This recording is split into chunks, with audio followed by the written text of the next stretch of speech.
Today I'm giving you a taste test on the jalapeno pomegranate jelly and a rundown on what I had to do to fix the failure.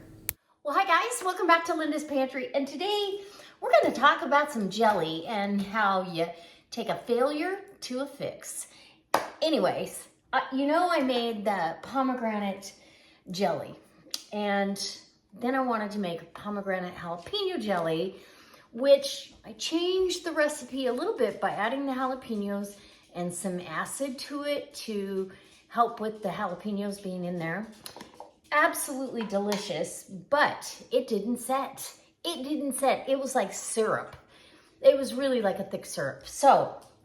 And I got the recipe out of this ball book, the basic recipe of the pomegranate jelly.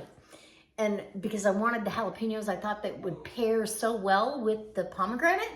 And I thought, well, I'm gonna go through a pepper jelly and adapt it, and I did. And I added 2 jalapenos, one roughly seeded, the other one not seeded, kind of thing. Again, the taste is phenomenal, but I didn't want pomegranate jalapeno syrup. So I said, I'm gonna fix it. And I didn't like the way the jalapenos looked in there either. It really gave it a different look. This is such a pretty jelly. I don't know if you can see with the light shining through it or not, but it's beautiful. It's a crimson, look at that. I don't know, can you see it? Can you see it?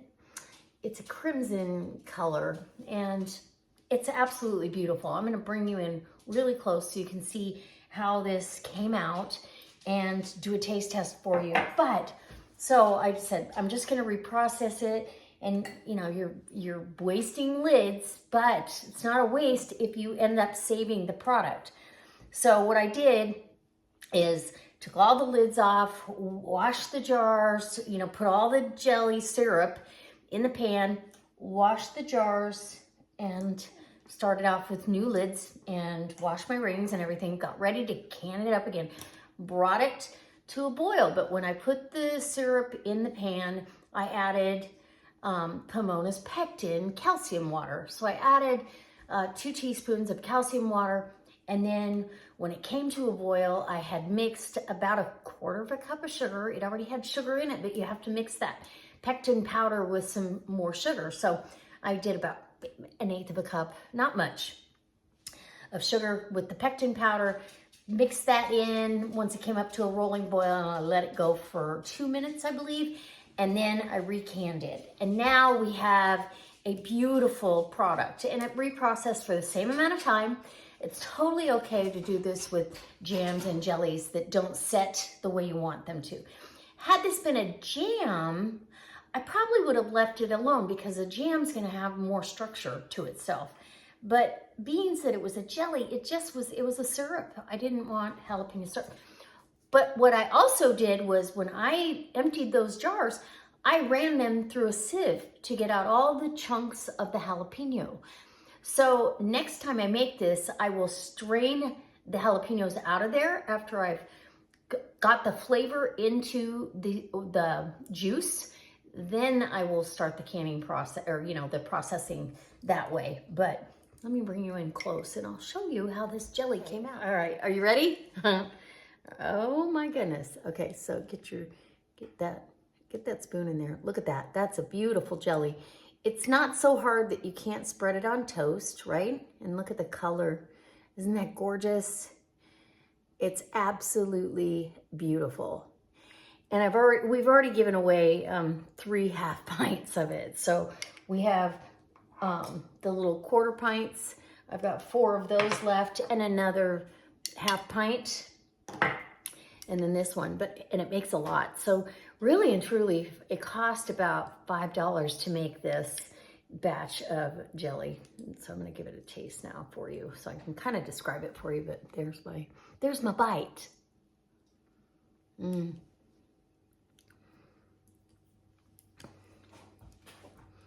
Wow. So it's tart, heavy pomegranate, and then at the end you get a little warmth.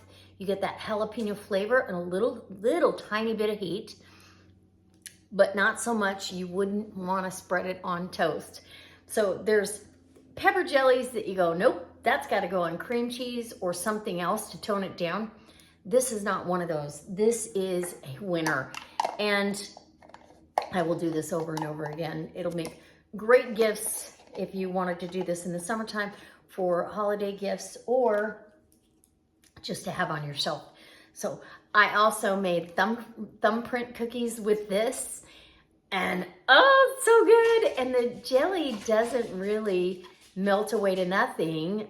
Believe it or not, it stays right in there. So there's many uses for this. You can use this as, you know, putting over cream cheese at a party with crackers.